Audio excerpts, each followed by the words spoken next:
Welcome to the Collector Car Podcast, and this is the championship. I can't say Super Bowl, but it's really what it is. It's the championship for the Collector Car Fantasy Football League, and I have some esteemed guests with me here. So first, I'd like to welcome Julie Gu-Scallen from Hagerty. Julie, how are you doing? Hi, I'm good, Greg. So happy to be back and to win. And to win. I love the attitude. We also have Brad Phillips. Now, Brad, remind us, it seems like every time you're on this, you're somewhere different. Where are you today? Well, I hope that you mean I'm in my basement, in my live stream studio. But yes, it is true. I am a new RM Sotheby's employee, and it's great to be here with everybody and my friends, talking cars, talking values. And Julie, I'm sorry, I'm a heartbreaker because I'm winning this thing. Oh, I don't know. It's not over till it's over, Brad. The Smack Talk starts early, that's for sure. Now, one of our esteemed guests is not here, Ramsey Potts, car specialist. He was unable to make it tonight, but we will review his results so we can find out how Ramsey stacked up in this incredible fantasy football league we have going on here. So first, I do want to review kind of the rules for those of you who may not have seen the first two rounds that we had.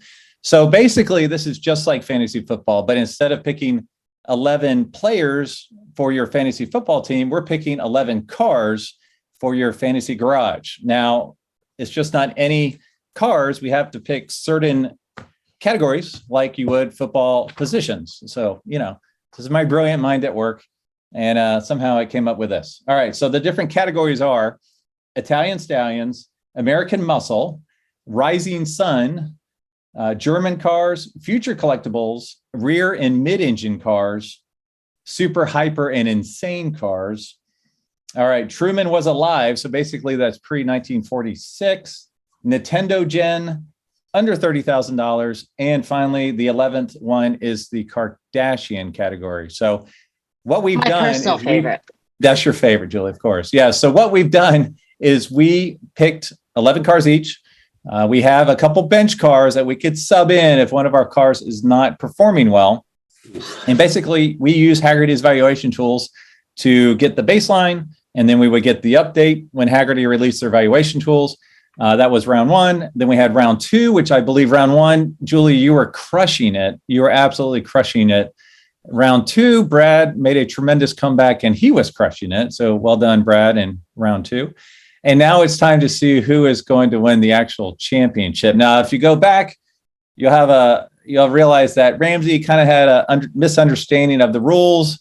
There was a $1 million budget. He thought he could bankroll half of that. So he's not exactly in the running, but he could surprise us. He was outvoted 3-1 that he did not understand it correctly. So we wish Ramsey was here.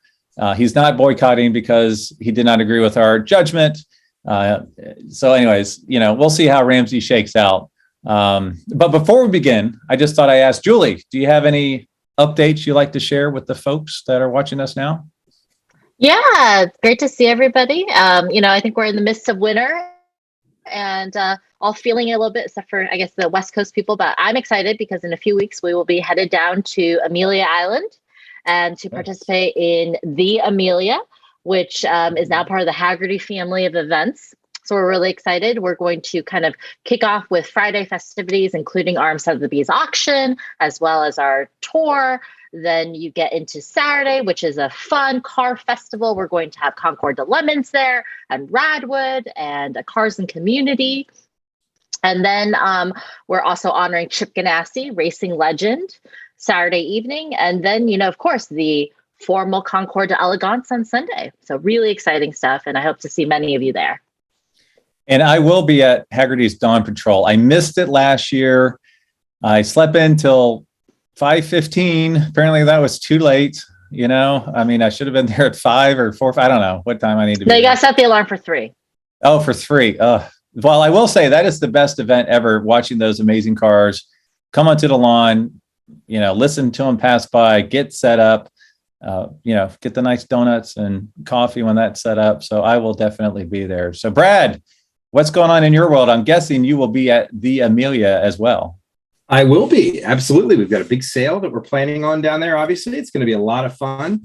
We all just came back from Scottsdale Auction Week. And I think kind of universally, everybody did really well. We sold $44 million worth of cars. There were 72 cars in a one-night sale. So we all felt like that was pretty solid. And the market's crazy right now. I mean, yeah, even in our examples, when you have an 89 560 SL sell for $130,000, and it outperforms a beautiful Ferrari 308 GTB. I mean, you kind of look and you go, the market's loony right now. So everybody's winning. Everybody's having a great time. And it's fun. People are jazzed about cars. And whether you're on the buy side or the sell side or just go have fun side, it's a great time to be a car person. So let's get in the game. Let's get out there. See you in Florida. Yeah. So my little update is I will be in Florida as well with you both, which will be a lot of fun. And interesting update I have is I did my first ever kind of behind the scenes. What is it like to be a car specialist for RM Sotheby's? And so I'll post that hopefully tonight. But if you go to the Collector Car Podcast YouTube channel, you'll see it. And it's my first attempt to kind of show some of that craziness that happened in Arizona. And it goes to one of your cars, Brad. I actually test drove my very first ISO Grifo 7-liter car, and I had that on video as well as a Porsche 959, which was pretty cool, and a Ferrari 512 M. So fun stuff. And Julie, hopefully I can get you on camera there at the Amelia at some point. It should be a fun weekend. Oh, yeah. Sure. We will be everywhere. So it'll be fun. Yeah. That's awesome. All right. Well, why don't we go ahead and kick off? We are going to start with your team, Julie, the Socialistas. And we've got a couple pictures here to show. I didn't pull every single car to show on, but we will talk about every car. So why don't you start on your list and tell us how you fared in this championship round? Yeah. So, I don't know how everybody else did. So we're kind of, these are live reactions happening now. I only see my numbers, but I feel pretty good. So in that first category of Italian Stallion, I had selected the 1973 Ferrari 246 GTS. That was a condition value 3 rating on our Hagerty valuation tools.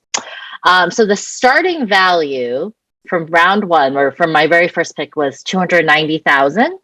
And now we have ended with a total, I believe, of a $25,000 increase. So I'm up by 8.6%. So you are actually up even more than that. You're actually up 10.3%. So congratulations. Oh, goodness. Yes. Thank you. These little dinos have been doing tremendously well. And, it's the one Ferrari that doesn't say Ferrari anywhere on it. So if you see a Dino and it's got a Ferrari badge, shame on that owner. Keep it factory correct. Well, like anybody in fashion knows, you're not good with the ubiquitous labels, right? So same goes for Ferraris, in my opinion. I just want to give a quick shout out. We have someone watching from Iraq, and it's 2:00 in the morning there. So we appreciate you tuning into us. Welcome. Yeah. So then continuing to move forward, next on my list under American, or are we doing each round where we talk about each? Just go do your whole thing. Way? Oh, yep. Doing my whole list. Okay. Do your whole list. Good Lord. Brad disagrees. Well, okay, then I'm going to start interjecting a lot because we got to have some rapport here. Come on. Okay. All right. Well, American Muscle, this has been, I think, the year of the Bronco. And now, they recently just talked about the Bronco Raptor, I believe, is the next edition, or Renegade, something like that, is the next edition. So really exciting stuff on the new car front. And so I thought, why not also celebrate the original Heritage Bronco, the 1979 Ford Bronco, condition rating 3, starting value $25,600, and that has continued to increase as well. I'm up 37.9% in this last round, I believe. Is that correct? That is correct. And you did something really smart. You used it as your bench car, and you went from a condition 3 to a condition 2, and that really paid off in the end. So for the year, you're up 101.2%. But keep in mind, there's a big valuation jump from a number 3 to a number 2. So kudos to you on that pick and that bench pick. Very good. Thank you. Thank you very much. And let's think about the strategy here also, right? Yeah. So we each had $1 million to play with in the beginning. So to fill our roster of cars, you want to pick a good car, maybe you can't pick that number 2 or number 1 condition car out of the gate because it would have blown your cap and all that stuff. We all know that the best condition car is going to generally rise up in value the most. So that's why I know in my list, there are a lot of 3s, the occasional 2, just because I was trying to kind of target that mid-range good car and hopefully it catches the wave along with the Concours quality stuff. We'll see if it works. Okay. Well, moving on to the land of the rising sun or Japanese cars. I have a 1976 Datsun 280Z, condition number 3. That was probably that was my cheapest car pick. It started at $10,700. It has also continued to increase. So it's gained another 44.9% since the last time we talked, which is great. Wow. That's a great pick. I don't have the full total in front of me. Greg, it's only up $4,800, but that's still a big percentage because it was only a $10,000 car. So that was a great pick. All right, what's next? So next in the German class, for me, German cars should always be a Mercedes. But we have a 1995 Mercedes-Benz E500. And that was a condition number 2 starting out for $60,200. And I'm also up again by another 15, almost 15.5% last quarter. So I was flat the last round, but I held steady to my Mercedes and I'm up again. Yeah, great job on that. All right, so our next one, now we do have a picture of this one coming up, the Future Collectible. This was a very interesting pick. Yes. Okay. So this is just a personal favorite because I just thought it was fun. I imagined me taking my kids to the beach in this car. It's been a little bit of a loser, I gotta say. So I picked a 1962 Fiat 500 Jolly, condition number 3. It was more expensive than I had already expected starting out. It started out $46,600, and I think unfortunately I did hit that bubble already. It's continued to lose a little bit, but only by $500 each time. So that's one of my ones that's a little bit down, just by a percentage point. So that would have been a past collectible. Yes. Yeah, it's a present collectible. But, there we go. Present. There's still, there's still fun, cute cars. I would still totally buy one just for the enthusiast factor of it. What do you think of those wicker seats, Brad? Would they go with your khaki pants? Oh my God. Wet bathing suit and a jolly wicker. I can only imagine a more painful post-beach experience. Sunbeam ties. So itchy. Brad, it's not about function. Okay. We're doing it for the gram. The gram. I had someone ask me if I'd been hacked because I started another Instagram account that I've never used. Thanks to you. Yeah, it's great. Maybe I'll try. You're welcome. You're welcome. All right, your next one is the rear mid-engine car. What'd you pick for that? Oh, this is one of my favorites. Yeah, it's such a cute car. A 1985 Lamborghini Jalpa. I don't know if I call that cute. That's not a Yelp. That's not a Yelpa though. The photo that was a straight up Countach. Yeah, that's the one after. She's in Lamborghini land today. Yeah, right. I think they're fun. So it started condition number 3. Started at 62,000. It's steadily gone up 8,000 overall from start to finish. So also up by what is that, about 8 or 9% total? Yeah, great pick. And those things are gorgeous. We had one at Auburn that sold above high estimate, and I always thought those were such pretty undervalued, really cool exotic cars. So speaking of cool Italian exotic cars, what do you have for the super hyper insane category? So if you're going to do that, you got to go with another Lambo, right? So this is a 1982 Countach LP 400S. Obviously, Countaches are having a moment right now. Our Hagerty Drivers Foundation just inducted one as well to the HVA Historic Register. Yep. So really exciting there. The one from Cannonball Run specifically. So this number 3, this was my most expensive pick of the full list. It started $355. Yeah, $355. Geez. And it's continued to gain in value just steadily, but ever so slightly. So total, it's gained 10,000 So not terrible. I'll take it. Yep. You'll take it. It's a beautiful car, and we have a pretty green one showing. So I don't know where that picture came from, but it's really, really nice. Brad, you're awful quiet. What's the thought on the Countach?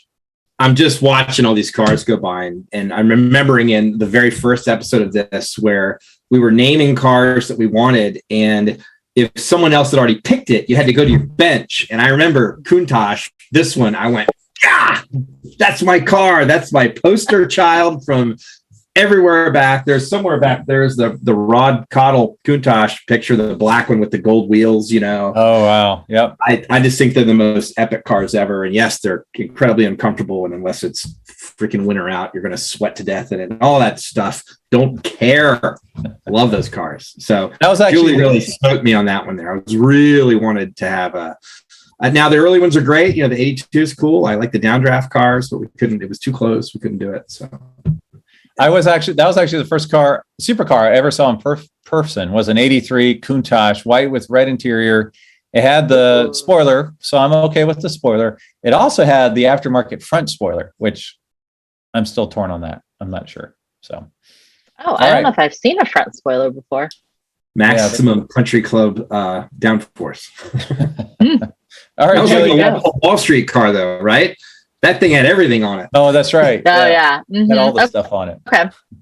All right, Julie, got 4 more. This one is your pre-1946. For all of us, this was a really tough one to pick. Yes. So for me, I think, when I think of kind of pre-war, I have to go with Model A. So this is a 1934 Model A. Condition number 3 started at 20,000 and it has stayed flat. I mean, that's what you can hope for in this era, right? I mean, we couldn't throw a doozy in there because that would have blown our entire budget. So exactly, you can, if you stay flat, you're doing good. All right, next is the Nintendo Gen. Yes, so this is a 1988 Porsche 944 Turbo. Condition number 3, cheaper than I expected, 15,500. Starting out, and it's continuing to gain value. So not a lot, just $2,000 all in, but still fair. Yeah, it's a small base, so that's pretty good. All right, under 30K. So what did you pick for the under 30K? This almost seems like a Brad pick right here. Well, this pick was my love letter to Brad Phillips. A 1977 Saab 99 Turbo. Condition number 2, 12,500. And it's been gaining, I gotta say. So up 22.4% since the last time we met. Yeah. So I think in general, Saabs are having a moment. They across are the board. Actually, they're all your effort is working, Brad. I may actually be outpacing the cost of repairs. We're not sure. I haven't burning all the receipts. I don't really want to know. All right, now for your Brad Phillips is solely responsible for the entire Saab movement. That's right. He's the biggest cheerleader. All right, now for your last one for the Kardashian, and now this is one that really had you out the gates quick. Did it sustain itself? Oh, it did. It keeps banking just like the Kardashians do. So this is a 1958 Cadillac Eldorado Biarritz. Look how pretty that is. Biarritz. Yes. Condition number 3 started at 80 grand, has continued to increase. It actually increased by another $26,000 this quarter alone. So I don't have what the total percentage increase is, but this quarter was 32%. Your total for the entire year is up 19.3% on that car. So that was a very good pick. Mm-hmm. All right. Well, I do have your total. Are you ready for drum roll? Your total for this? No, wait. Do the total at the end. Let me do my cards and then do the total at the end. Come on. Let's build the suspense. Build the suspense. Sorry. You know what I mean? That have been good. All right. Thank you, Julie. Wonderful job. Yes. It sounds like you're still doing pretty good in this whole thing. So we'll see how you shake out at the end. I only had one loser and one flat. So, it's pretty good. All right. She feels pretty confident. All right. Speaking about confident, Brad, you're up next. The Crankshafters. I don't remember why I picked that, but the Crankshafters it is. That's my team name. I'm sticking by it.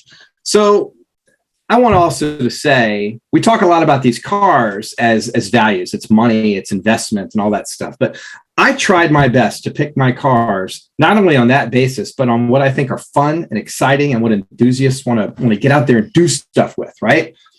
So, Italian Stallion. Yep. The 69 Iso Grifo, 7, not liter, 7 litre. And we started that one off. I love it. I picked a condition 3 right up the middle of the value guide from the Hagerty Value Guide. And 444,000 was the beginning. That car today, 495,000. And we did just actually sell one of those in Arizona. But I forget the number that it hit. But I feel like it was in that ballpark or maybe a little more, something, right? 610. Yes. So you need to pick this car for the next time we do this. That's right. So if you'd slot the 610 in, that'll help me. That'd be great. We won't do that. No. Records are set. Numbers are fixed now. Okay. When Hagerty releases its next valuation guide, we'll take that number. Fine. 495. So 495 versus 444. That's up what? That's 11.5% on just that one car, right? Very good. Strong. Yeah. And I've got my faith. This is the kind of hybrid I like. You want a big, juicy American motor, big block, no less, Chevy big block. Yep. And these had a 390 horse 427, like you would have found in a 67, through 69 Corvette, right? Same thing, big 4-barrel on it. Everything looks majestic in that beautifully styled European body with leather and all that good stuff. Anyway, I love Isos. The big ones are so cool. All right. My next pick, American Muscle, 92 Dodge Viper RT10. Greg shakes his head because he wanted that car and he couldn't have it. No Viper for you.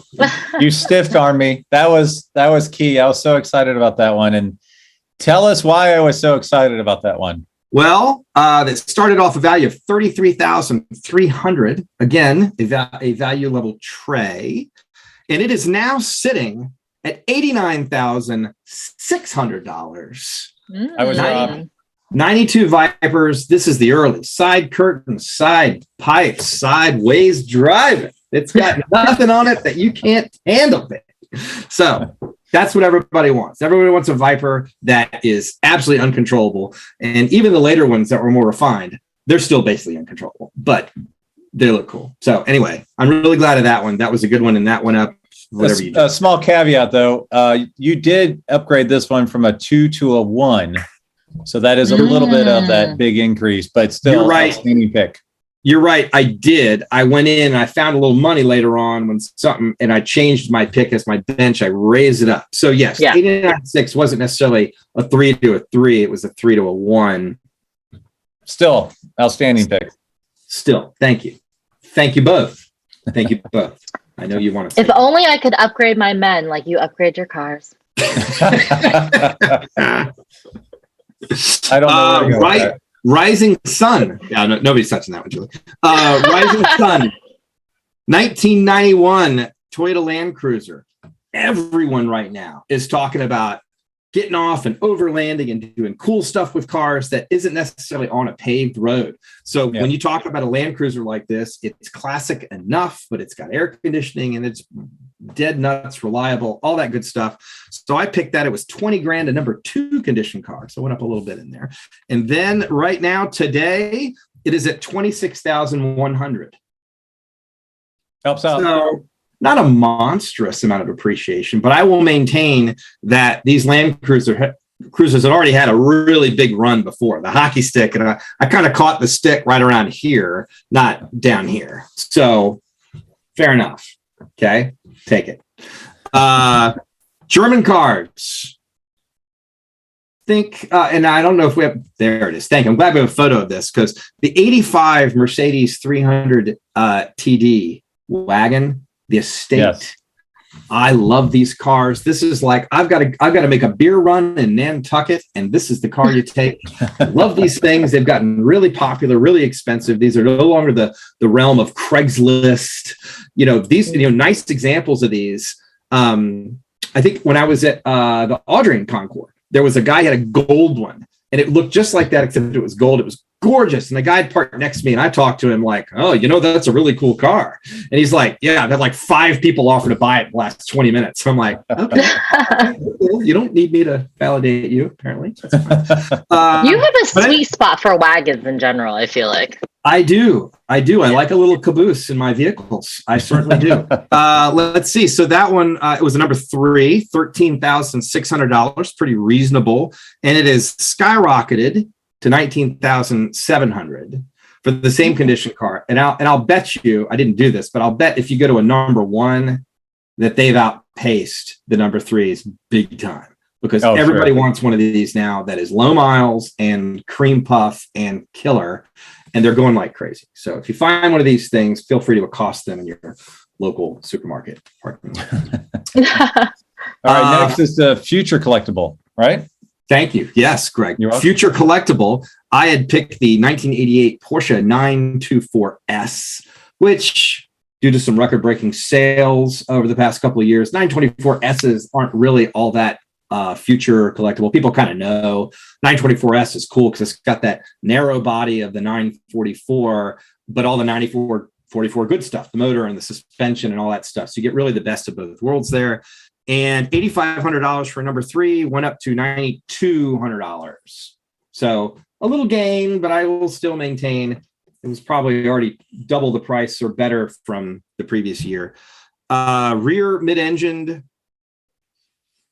All right. So this one wasn't a big winner for me. I'm thinking of all the Ferraris that have already hit and already lit off and all this stuff.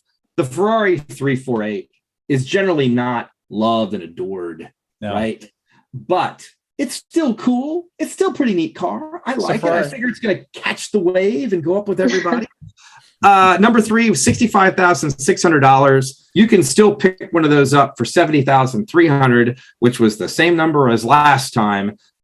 So they actually went up and then flattened out. So they've kind of going right across there. So, but that's okay. That's flat. I think we'd like to do a little check here. So far, I have not gone down any. Am I correct? You have not. No. I mean, we're halfway through. Okay, so we're halfway through. Calm down. And yet I've been talking for 40 minutes. How does it always happen that way? Let's see. Okay. Super hyper insane.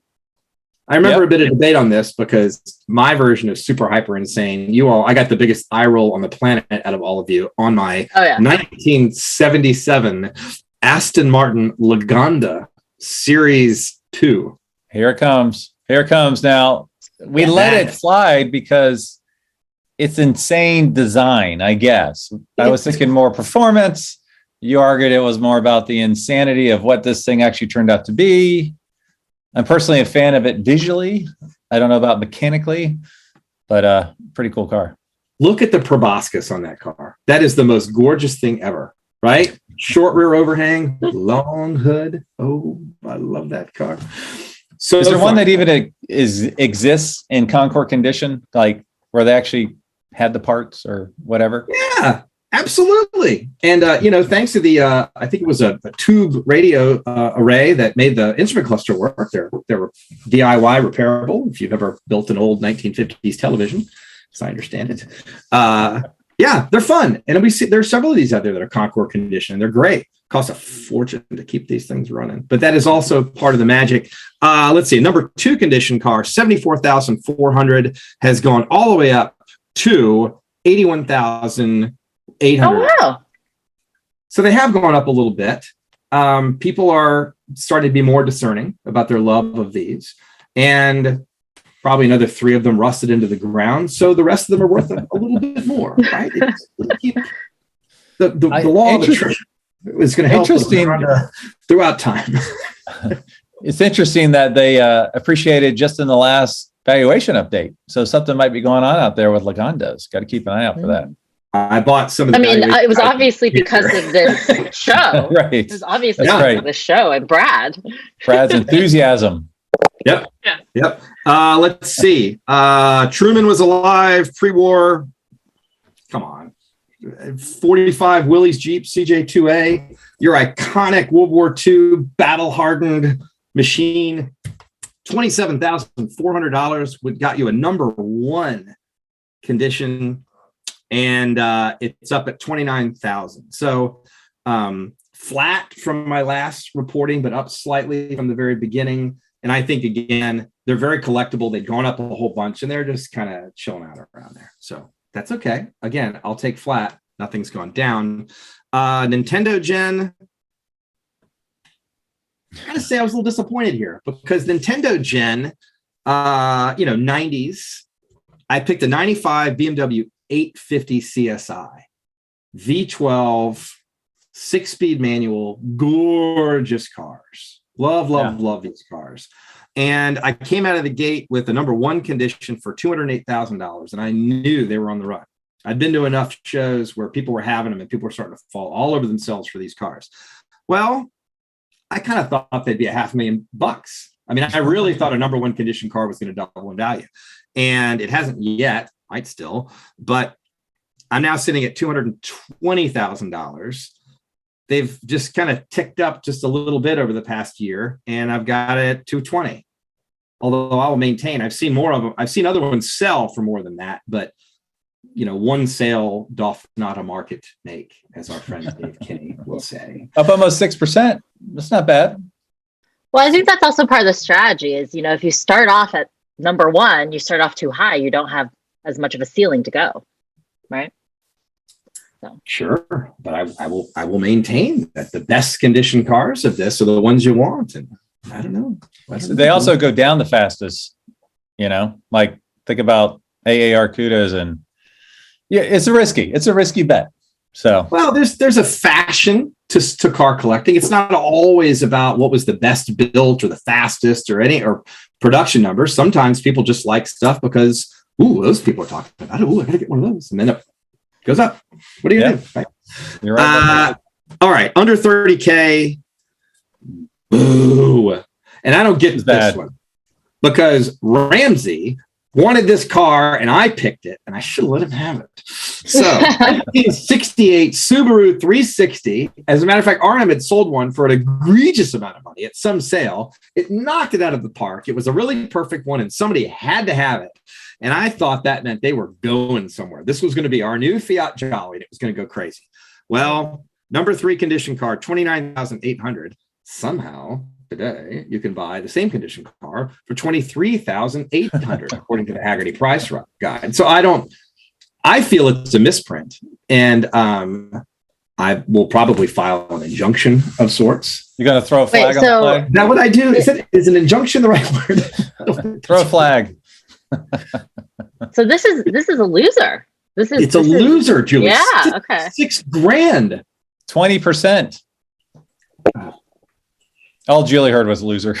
Yeah. $6,000. Yeah. Yeah. Base though. So. Right. Hey, good. Better than $1 million car at 20%. That'll hurt you. Yeah. This is, again, $6,000. Rounding error in car collecting. Come on. And then my last one, the Kardashian pick, also had a solid round of boo out of everyone. 1986 Jaguar XJS V12 Coupe, which I love these. People are talking about them a ton. Everybody's realizing that they're not that complicated to maintain, and they're really good. They're really fast. They're fun. Air conditioning's good, all that stuff. $26,600 got you the best number one conditioned car on the planet back in January of last year. And now that same car is $42,800, according to the price guide, giving me a bump of 60.9% up. 60.9%. So if I don't want to give the big total, but I think it was two flats, one kind of lost a couple of bucks, and the rest of them were to the moon big. Right? Now, see, we debated this one because we're like, what Kardashian would ever be seen in this Jaguar? Like maybe a third cousin removed? Let's be honest. Brad had to Google Kardashian first. Well, that's true. Come on. Now, it's a beautiful car. It's just I don't know that it's in the realm of what we were thinking. Does it have a replacement 350 V8 or does it have the original engine? Sir, V12 power. Come on. Number one condition. We're All not right. talking about Doc's Jags here, although they make a fine conversion. All right. All right. So we will save your total for later and your total percent up and see where you fall in the rankings here. That sounds great. All right. I'm going to review Ramsey. His name was Flip-Flop, fuel injected performance for lots of payoff. So quite a big acronym there. I had an acronym as well, and I don't quite remember why I did it. All right. So let me run through his, and I'll give the big highlights here. He did pretty well, I will have to say. He's performing well in the closing months here. Again, he did not use his entire $1 million, which is why his totals might be a little lower than the rest of us. But his Italian Stallion was a 1990 Alfa Romeo Spider, and that was actually up 19.1%, netting out about $4,000. American Muscle, this was a tough one. This was a tricky one. He's ahead on this one. I mean, he's forward thinking. Hence, not everybody is there yet with him. 1991 Ford Taurus SHO. I think Hagerty had an article recently on that and how great that engine was. That was actually down 7.7%, which was a little bit surprising. And if you have any comments, you said down 7.7, but that was only $1,200. So, it is what it is. For Rising Sun, he had the 1991 Honda Civic CRX SI. This one was up only 5%. So again, another win, but that was only $900. Condition number 2. And for German, he had a 2001. We should have a picture of this one. BMW M3 Coupe. Now, this was probably one of his bigger winners. This one was up 13.1%. So beautiful car. That's good. I just drove an E46 base 325i, not an M. That's sedan, not a coupe. Cross country, 3,000 miles. And all it did was sip premium and go 90 miles an hour. Those are fantastic cars. I couldn't agree more. That's a good pick. Yeah, I called you and you were like, it's minus 10 degrees out and I just did 100 miles an hour in a car I paid $4,000 for. God love Montana and their 80 mile an hour speed limit. I mean, literally. And I just had dinner at a gas station. Oh yeah. I mean, when I pulled in and you open the doors, it's just like, we're going to let that air out a while. It's a lot of Slim Jims and Red Bull going on in there, folks. People say, you drive so far by yourself. I'm like, nobody wants to ride in a car with somebody for 3,000 miles. I think the M division is celebrating an anniversary this year too, I believe, for BMW. So, all right, a little bit of knowledge there. Good. All right. So for his future collectible, he had a 2011 Aston Martin V8 Vantage S. Now this one actually was down and then up strong and then down again. It ended up netting up 3.7%, $2,200. So for keeping track, he's up 4 out of 5. Now let's see. The next one is the rear mid-engine car. He picked the 1988 Porsche Fiero, brave choice, GT. That was the best year for the Fiero, right when they killed it. Condition 2. So this was flat, and then up 15.1% the latest 4 months. So something's going on in the Fiero market there. Again, it's probably because of the show and Ramsey's pick. Let's see. Super Hyper Insane. He has a 2004 Aston Martin Vanquish. He likes the Aston Martins, that's for sure.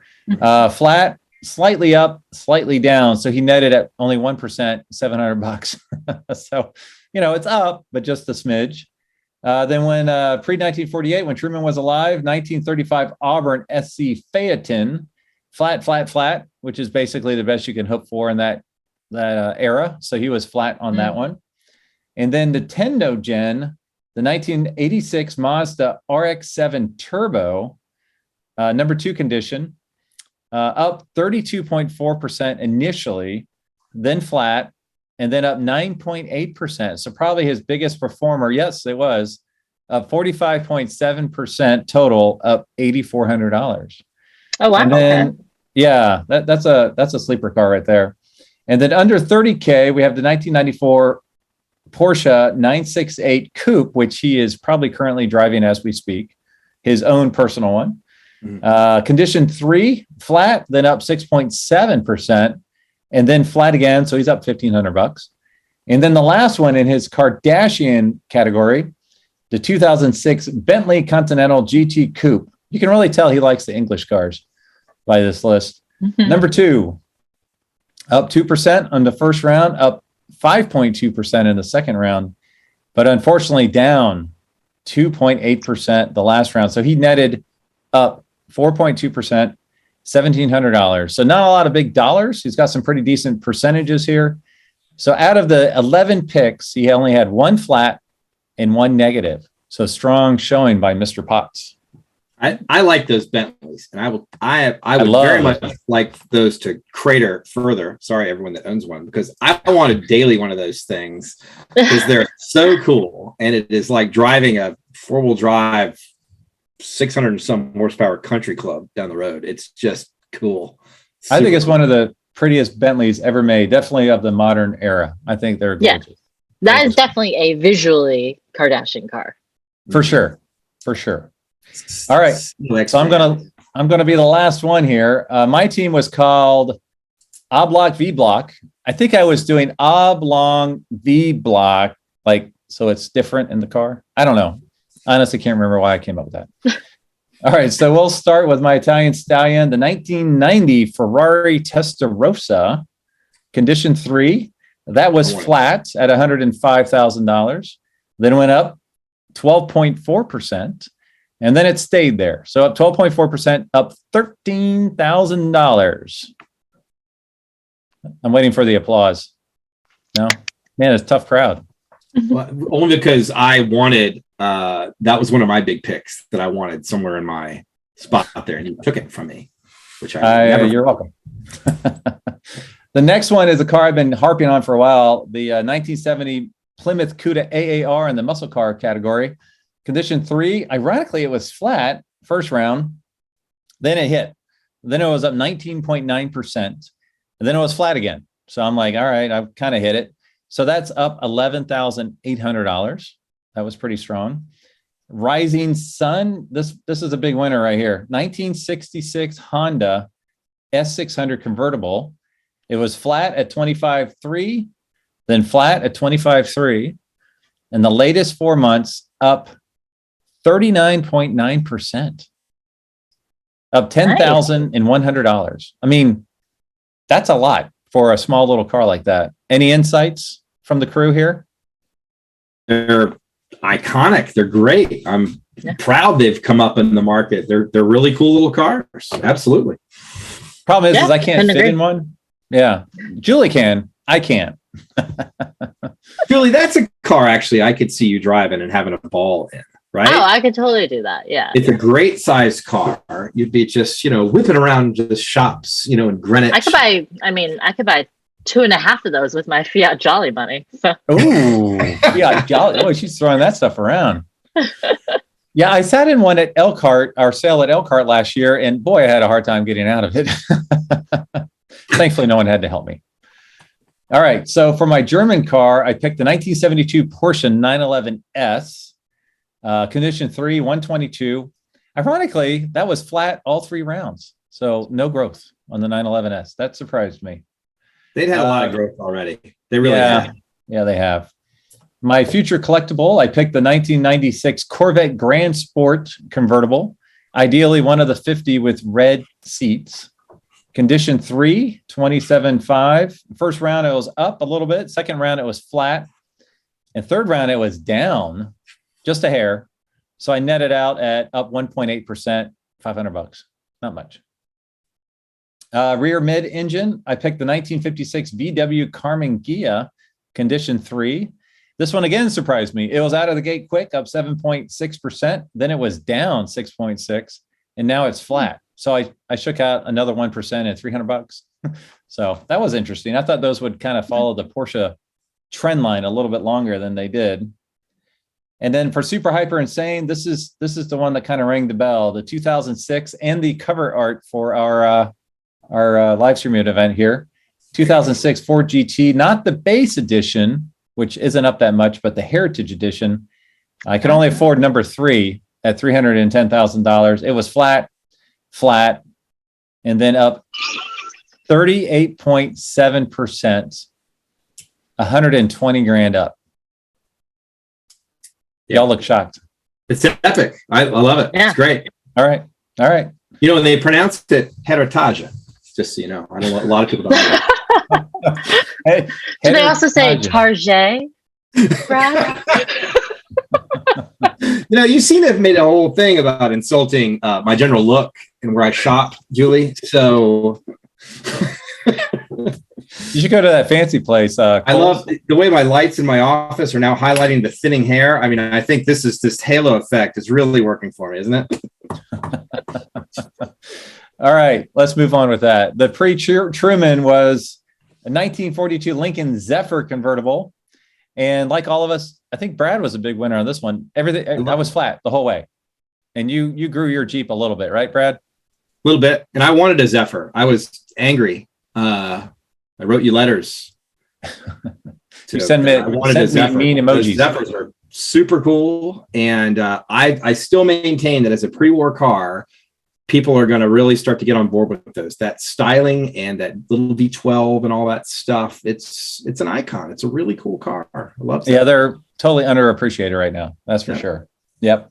All right, 2 more to go. My under 30,000 was the 2000 Audi TT Quattro. Is that how you say Quattro, Brad? Yes.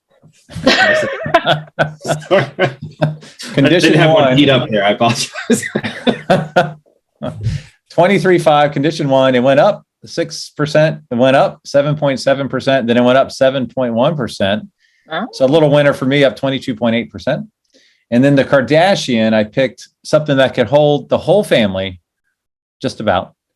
The 1968 Mercedes-Benz 600 Pullman, condition 2. This was my big winner early. It went up 8.9%. Then it went up 19.6%. And since then, it's been flat. So that's up 23.5%. So I had, for review of the 11, I had all were up, no down, and 2 flat. So all right. Yeah, thank you.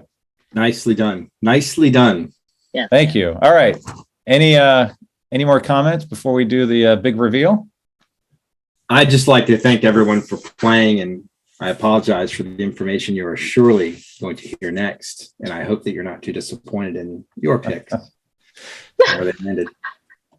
Tell you what I'll do. Now brace myself for being slapped in the face. I'll do number 4, number 3, then number 1. Because if we know number 2, we'll know number 1. Well, then we'll do number 1, and then we'll talk about number 2. How's that? All right. All right. So this is the runner up, right? Is this what we're saying? Yes. We're going to do number 4 first. Who finished, fortunately, last? All right. In last place. Strong showing, though, up 5.3%. Had 9 of the 11 up, 1 down, and 1 flat. Mr. Ramsey Potts. Thanks for playing, Ramsey. Now, to be fair, he did not use his entire budget, which definitely handicapped him for the rest of the show. Right. So he thought he could keep the change that was not in the rules. He thought he could keep the change, and that was not in rules. All right, let me make sure I get this right. I don't want to mess this up on live streaming here. Number 3, this is a shocker. Up 10.3%. Julie. Julie, who started off in first place after our first round. She was crushing it. I know. Totally crushing us. A couple of those picks just kind of stalled. Should have maybe switched them out, but good showing. It's okay. It's all right. Julie, we learn and we grow stronger. With her convictions. Okay? Proud of you. It's good. Thank you. 10%, 10 point what percent up? Yeah, 10.3% up. You're beating the market, right? I am. Beating the market. So that's what some of the fun of this is. Can you tangible assets, people? Can you have a little fun? Put some cash into stuff you can go play with? We want to give it to your broker. It was just an honor to be nominated. Really. Just to be nominated. All right. You ready for the big winner, the grand poobah? It's between you and me, Brad. Wait. Oh yeah, because this is number 2. This is number 2 that you're gonna. Well, do we want to do 2 or do we want to do 1? No, you want to do the 1. Yeah. I want to do the 1, right? Yeah, you want to do the 1. It's like The Voice. You don't announce number 2. You announce number 1. Yeah. Okay. And then you go straight to the loser and see their loser reaction. That's right. All right.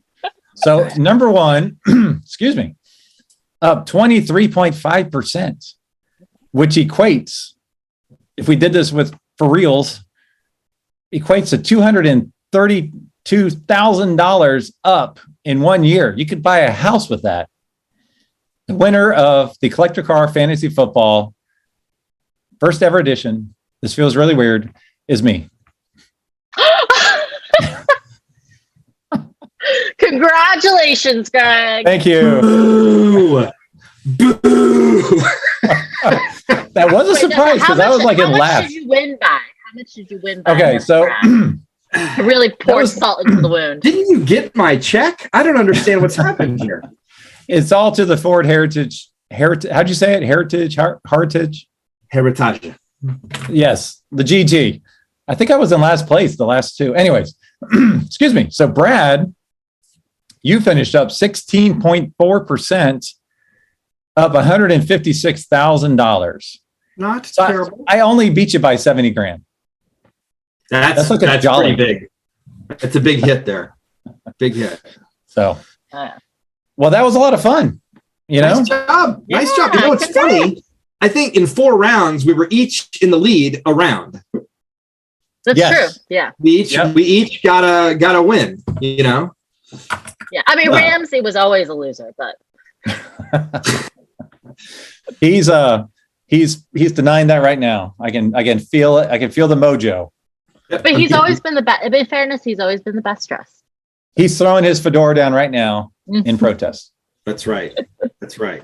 Well, good job to you, Greg, and fantastic job to you, Julie, because you stuck with your Thank you. convictions and stylish way as always. That's right. And there's me, always the bridesmaid. Again, you know, what are you gonna do? I need to use this as an argument to go spend like 500 grand in cars as investments. Yes. Market Right. research. Market research. I like that. Mhm. That's great. Do you know how many Saab 9000s you can get for $500,000? And they'll be worth $400,000. Basically, all of them. You could get all of them. That's right. All of them. Well, thank you all for joining us. For those of you who are watching, be sure to check us out. If you're going to Amelia, reach out to each of us because all of us will be there. I'm sure Ramsey will be there and talk about how much you enjoyed watching our goofy antics, tracking the Hagerty valuation tools, and seeing how our cars would have performed in our collector car garage. So thank you, Julie. Thank you, Brad. Any last comments or words?